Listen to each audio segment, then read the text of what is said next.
और बच्चे को पता चले, बच्चे का इंटरेस्ट होता है, बच्चे को मज़ा आता है, हमें मज़ा आता है उस वक़्त जब हमें सेंस लग रहा होता है। एक साइकोलॉजिकली जो लोग साइकोलॉजिकल एक्सपर्ट्स हैं वो कहते हैं कि हर आदमी के अंदर एक चीज़ है, उसको उसको कहते हैं सेंस ऑफ अचीवमेंट। अच्छा, अजीब बात है, ये इससे कोई इनकार नहीं कर सकता। अगर आज के सेशन में आपको अंदर से ये आवाज़ ना आए कि I have learned something new, तो नेक्स्ट सेशन आपके लिए अटेंड करना बोझ होगा।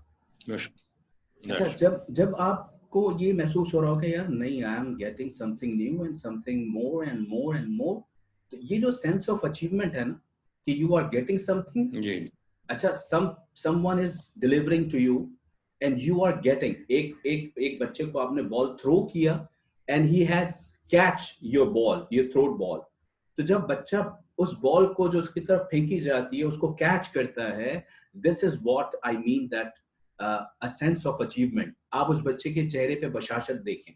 आप एज अ बॉलर जब किसी बच्चे को बॉल कराते हैं, वो बच्चा उसको शॉट खेलता है, उसको अटेम्प्ट करता है उस बॉल को, तो उसके चेहरे पे बशाशत होती है इंस्टेड ऑफ जब वो, और चले मैं बच्चों को क्या कहूँ, आप इंटरनेशनली किसी बैट्समैन को उठा लें, एज अ बैट्समैन, जब किसी बॉलर के बॉल को अचीव अटेम्प्ट करता है तो उसको उसको एक सेंस ऑफ अचीवमेंट होता है, और वो बॉल अगर उसके बाउंड्री तक पहुंच जाती है तो उसके और अचीवमेंट होता है।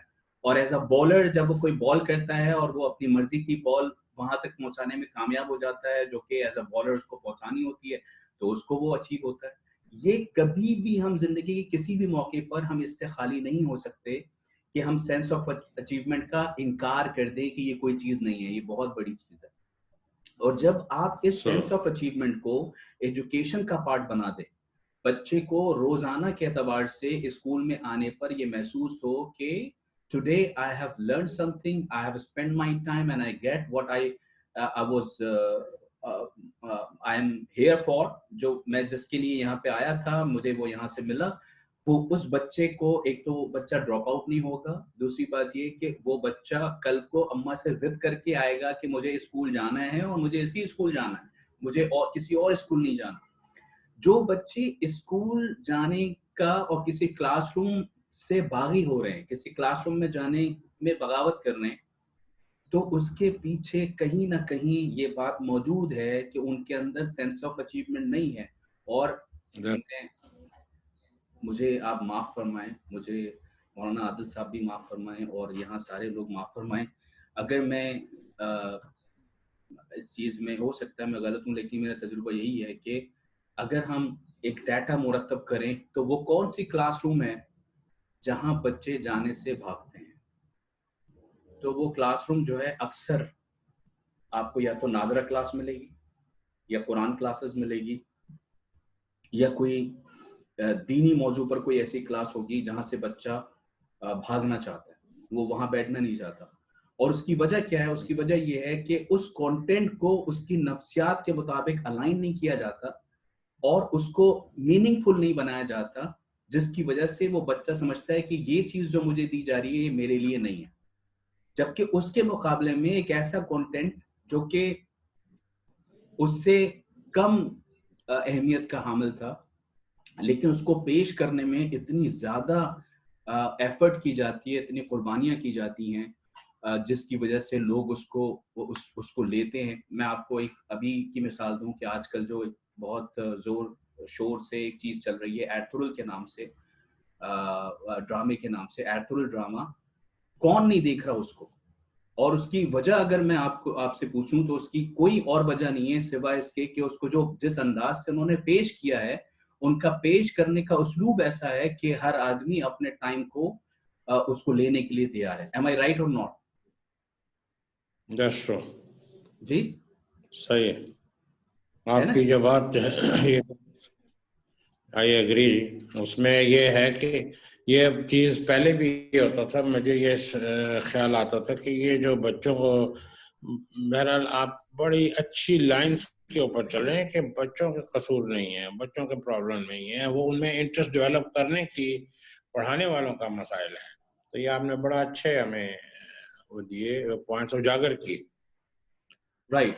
अब हम जो है एक ऐसे मौके पे आ गए हैं, एक ऐसे मोड़ पे आ गए हैं जो कि एक तीसरा है। हमने स्कोप ऑफ लैंग्वेज डिस्कस कर लिया, हमने लर्निंग सीक्वेंस डिस्कस कर लिया, अब हम कंपोनेंट्स ऑफ रीडिंग डिस्कस करने जा रहे हैं।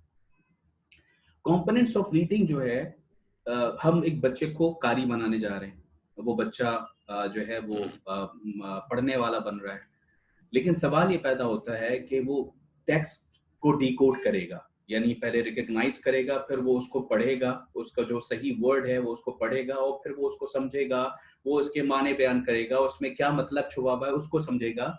ये उस वक्त तक नामुमकिन है जब तक कि एक टीचर को ये नहीं मालूम कि रीडिंग कहते किसको हैं। और अजीब बात है, मिसाल के तौर पर मैं आपसे ये कहूँ कि my name is Atiq Rahman and I'm a graduate from Ummul Qura University from Makkah। तो एक सुनने की हद तक तो आप इम्प्रेस हो जाएंगे कि यार ये जो मौसूफ हैं हमारे सामने, ये उम्मुल कुरा यूनिवर्सिटी जो कि एक रिनोन और एक आउटस्टैंडिंग यूनिवर्सिटी है मक्का मुकर्रमा की, ये वहाँ से ग्रेजुएट हैं, तो इनकी अरबिक का क्या आलम होगा। तो अब आपकी एक्सपेक्टेशन होगी कि जब मैं अरबी पढ़ना शुरू करूं तो उसके अंदर वो सारी सिफात हों जो कि आप एक्सपेक्ट कर रहे हैं, क्योंकि मैं तो बहुत बड़ी यूनिवर्सिटी से पढ़ के आ रहा हूँ। तो चलें, अब मैंने आपको अपना तारुफ करा दिया कि मैं जी उम्मुल कुरा यूनिवर्सिटी से मैं अरबिक में ग्रेजुएट करके आया हूँ और मैं अब आपके सामने अरबी पढ़ता हूँ। तो मैंने पढ़ना शुरू किया, अल्हम्दुलिल्लाह रब्बिल आलमीन अर्रहमानिर रहीम मालिकी यौमिद्दीन। तो अब जब आप सुनेंगे तो आप बोलेंगे यार ये तो, इनके पास डिग्री तो बहुत आला है और यूनिवर्सिटी की रिकग्निशन भी बहुत ही उम्दा है, लेकिन इनका हाल क्या है, यानी इनका आउटपुट क्या है कि ये तो पंजाबी और उर्दू और सिंधी स्टाइल में तो अरबिक पढ़ रहे हैं, इनसे बेहतर तो मैं, मेरे पास उम्मुल कुरा यूनिवर्सिटी की डिग्री नहीं है, मैं कभी मक्का नहीं गया, लेकिन मैं अरबिक पढ़ने में उसके पढ़ने की जो सिफात हैं उनको मलूज़े खातिर रख के अरबिक पढ़ सकता हूँ। And I can read Arabic. अऊज़ु बिल्लाहि मिनश शैतानिर रजीम, बिस्मिल्लाहिर रहमानिर रहीम, अल्हम्दुलिल्लाहि रब्बिल आलमीन, अर्रहमानिर रहीम।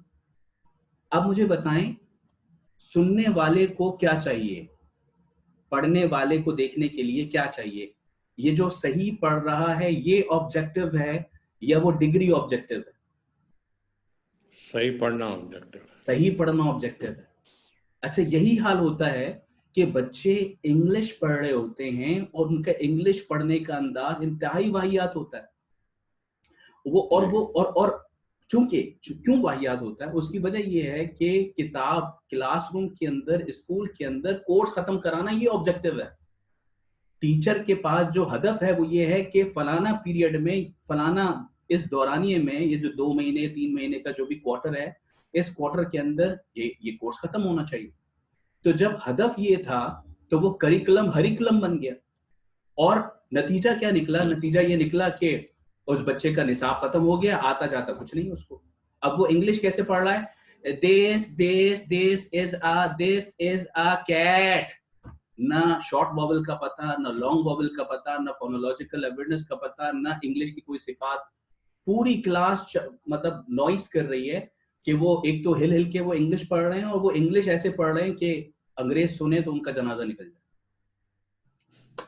तो कंपोनेंट्स ऑफ रीडिंग क्या है? Components of reading starts from phonological awareness, यानी उसकी वही बात, फोनोलॉजिकल अवेयरनेस से मुराद क्या है, लेटर क्या है और उसकी आवाज क्या है, और उसके आवाजों को मिलाकर डिफरेंट आवाज कैसे बनती है, अगर, और उसके अंदर कहाँ पर शॉर्ट वॉवल है, कहाँ कहाँ लॉन्ग वॉवल है।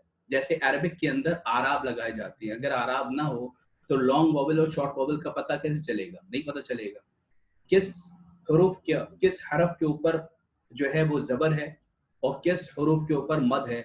अगर मद है तो उसको कितना खींचना है और अगर जबर है तो उसको कितना खींचना है। अगर ये तमीज खत्म हो जाए तो बाकी क्या बचा? मुझे बताएं, मुझे कौन पास करेगा?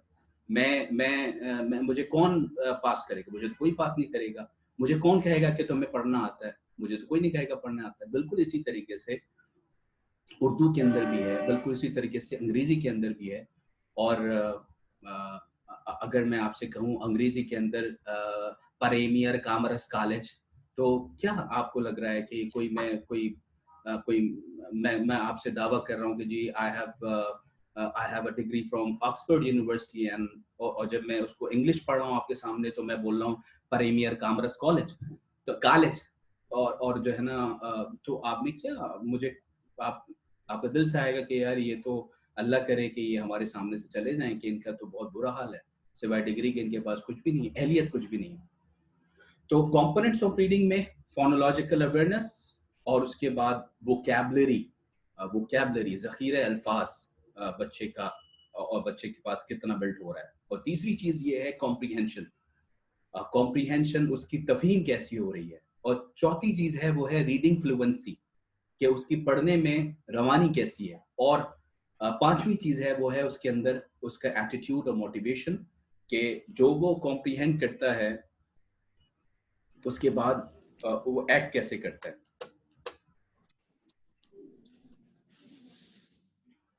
मैं इसको बाद में लेकर आता हूँ।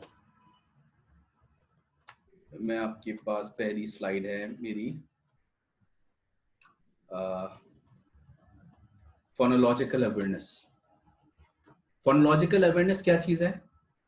फोनोलॉजिकल अवेयरनेस है ability to recognise, combine and manipulate the different sounds of spoken words. ठीक है, आवाज को पहचानना, उसके कॉम्बिनेशन को पहचानना, और मुख्तलिफ आवाज को मिलाकर मुख्तलिफ तीसरी चौथी आवाज बनाना।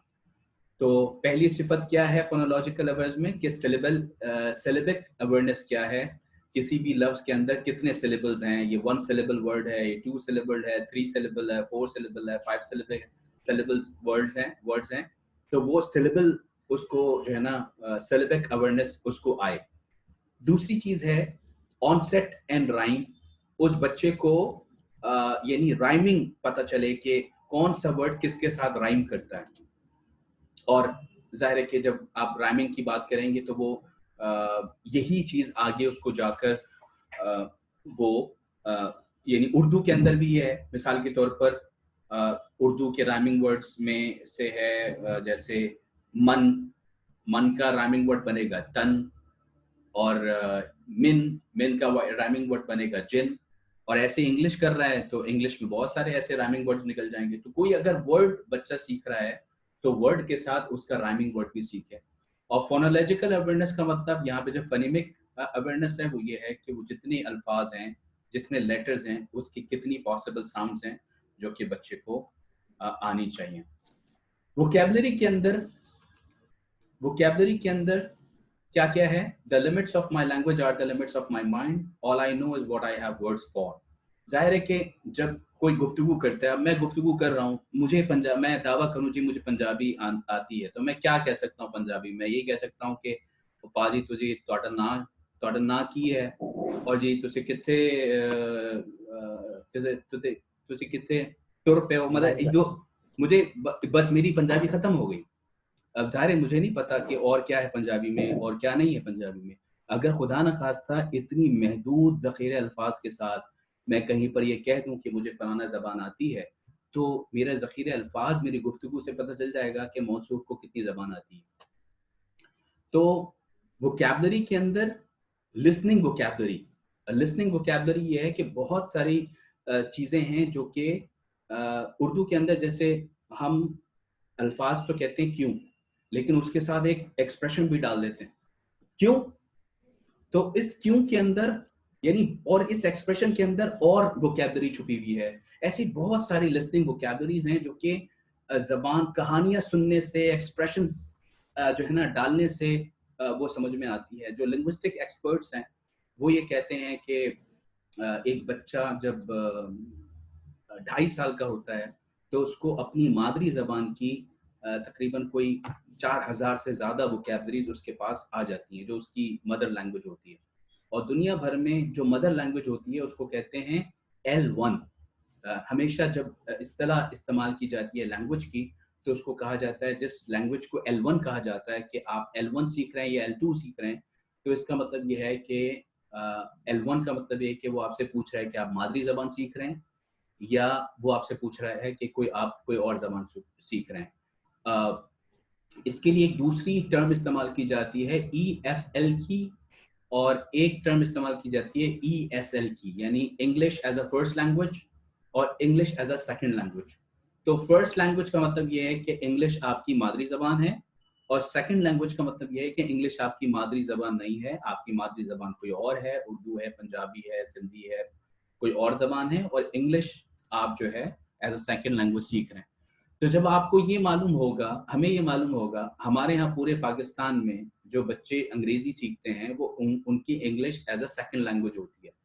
तो जब English as a second language कहलाई जाएगी, आपको ये मालूम होगा कि वो इंग्लिश बतौर सेकंड लैंग्वेज सीख रहे हैं, तो दुनिया भर में English as a first language यानी EFL की टेक्निक्स और होती हैं पढ़ने की, और ESL पढ़ाने की टेक्निक्स और होती हैं। अब गलती कहाँ होती है? गलती ये होती है कि एक तो ये नहीं पता कि EFL ESL क्या है।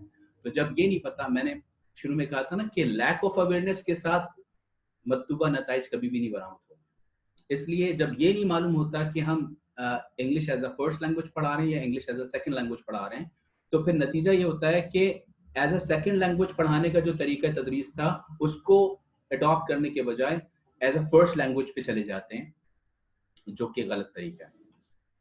दूसरी चीज जो है वो है स्पीकिंग वोकैबुलरी, लिसनिंग वोकैबुलरी, और उसके बाद स्पीकिंग वोकैबुलरी, और तीसरी चीज है रीडिंग वोकैबुलरी, और चौथी चीज है राइटिंग वोकैबुलरी। और राइट वोकैबुलरी कुछ भी हो, वोकैबुलरी के अंदर स्पेलिंग छुपी हुई है। स्पेलिंग का होना, एक्सप्रेशंस को समझना, ये सब वोकैबुलरी की एबिलिटी के अंदर है। तीसरी चीज जो अर्ज की, वो किया कॉम्प्रीहेंशन। कॉम्प्रीहेंशन क्या चीज है? The ultimate objective of reading is comprehension और टू रिकंस्ट्रक्शन ऑफ मीनिंग। जाहिर है कि कोई भी लाइन सुनाई जाएगी, तो उस लाइन में जो मफहूम है, उसको पढ़ने का जो मफहूम है, वो समझना है। ये रीडिंग के कंपोनेंट में से एक कंपोनेंट है, ऑब्जेक्टिव में से एक ऑब्जेक्टिव है, हदफ में से एक हदफ है कि वो उसको आना चाहिए। तो पहला हदफ क्या है कॉम्प्रीहेंशन का? कि प्रिडिक्ट करे, यानी उसका अंदाजा लगाना सीखे, प्रिडिक्शन सीखे। दूसरा हदफ क्या है? कि पहले मौजू को दूसरे मौजू के साथ कनेक्ट करना सीखे, पहली लाइन को दूसरी लाइन के साथ कनेक्ट करना सीखे, एक वाक्य को दूसरे वाक्य के साथ कनेक्ट करना सीखे।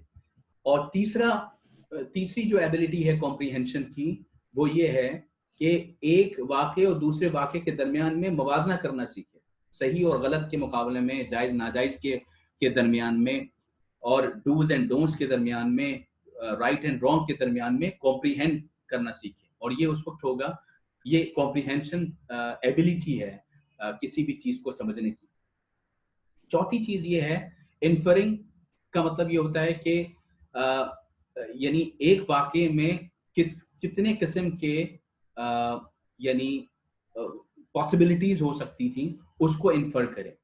पांचवी चीज ये है सिंथेसाइज करें कि उस वाक्य को किसी और वाक्य के साथ के तनाजुर में देखना उसको आता हो।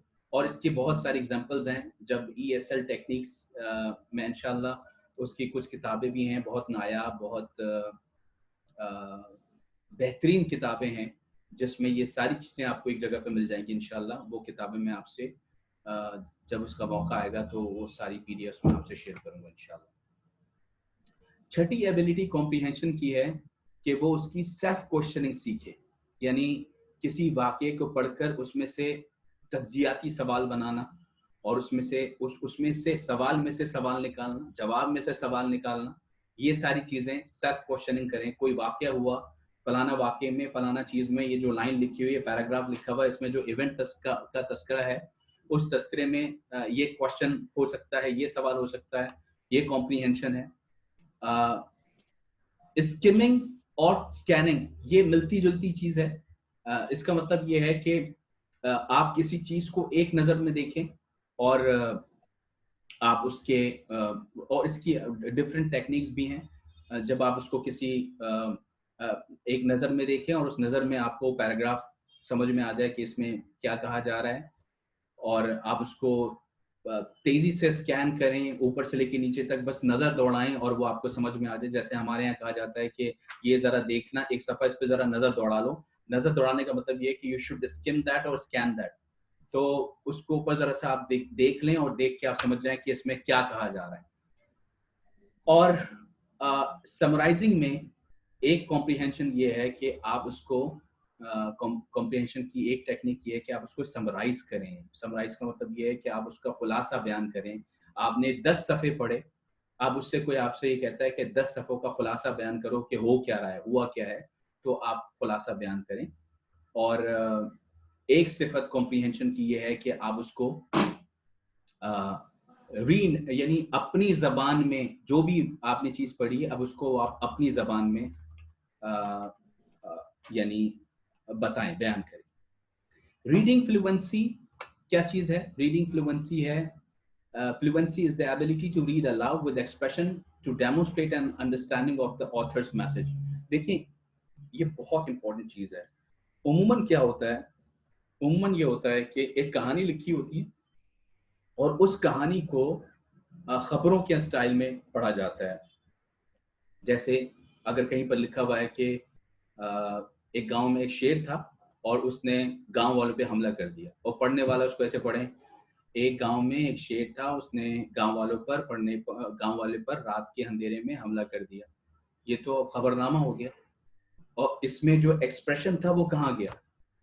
इसके अंदर जो खूबसूरती थी वो तो खूबसूरती उस वक्त थी। ये जो डायलॉग्स होते हैं कॉन्वर्सेशन के दरमियान, उस डायलॉग को जब आप पढ़ रहे हैं किताब में, नॉवल में, स्टोरी में, तो उसको पढ़ने में जो उसके अंदर एक्सप्रेशन थे, उस एक्सप्रेशन को लेकर आना और उसको बयान करना। और ऑटोमेटिसिटी क्या चीज है? ऑटोमेटिसिटी ये चीज है कि जब आप उसको पढ़ रहे हो तो टोन रिकग्नाइज करें उसके अंदर के, ना सिर्फ ये कि टोन रिकग्नाइज करें बल्कि उसके अंदर यानी उसका उसकी उसकी जो कनेक्शन होनी चाहिए वो ये होनी चाहिए कि उसके अंदर जो गलती के इम्कानात हैं वो ना हो, बल्कि आप उसको टोन रिकग्नाइज करें कि इस मौके पर लिखने वाले ने गुस्सा दिखाया है या या उसको प्यार से लिखा है, या कौन सी टोन इसके पीछे है।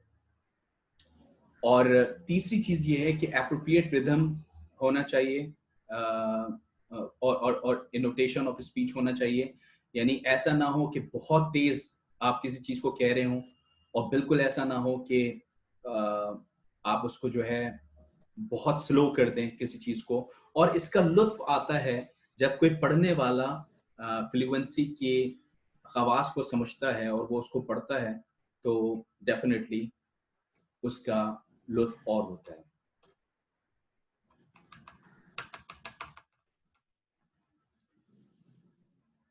एटीट्यूड एंड मोटिवेशन के अंदर ये बहुत एडवांस चीजें हैं। बाहर interesting and rich text, choice of text, authentic purpose of reading, opportunity to explore, interact and experiment with text। ये सारी चीजें जो है वो कहानी की, जब कहानी की प्लॉटिंग और कहानी कैसे लिखी जाती है, उसको कैसे डिकोड किया जाता है, उसके अंदर कैरेक्टर्स को कैसे निकाला जाता है, ये सारी चीजें उसके अंदर की हैं। ओवरऑल अगर रीडिंग कंपोनेंट्स पर हमारी कमांड अगर हो और रीडिंग कंपोनेंट्स को उसके खवास के साथ हम अपने स्कूल में लेकर आ जाएं, तो मैं ये समझता हूँ कि जो उसका आउटपुट होगा वो एक्स्ट्रा ऑर्डिनरी आउटपुट होगा। और जो कि जिसकी कमी की वजह से, जो हम कमी देखते हैं उसकी कमी की वजह से, वो चीज़ें जो हमें मतलूब होती हैं रीडिंग के अंदर वो हम नहीं ला पाते। चलें अब अपना फीडबैक दें।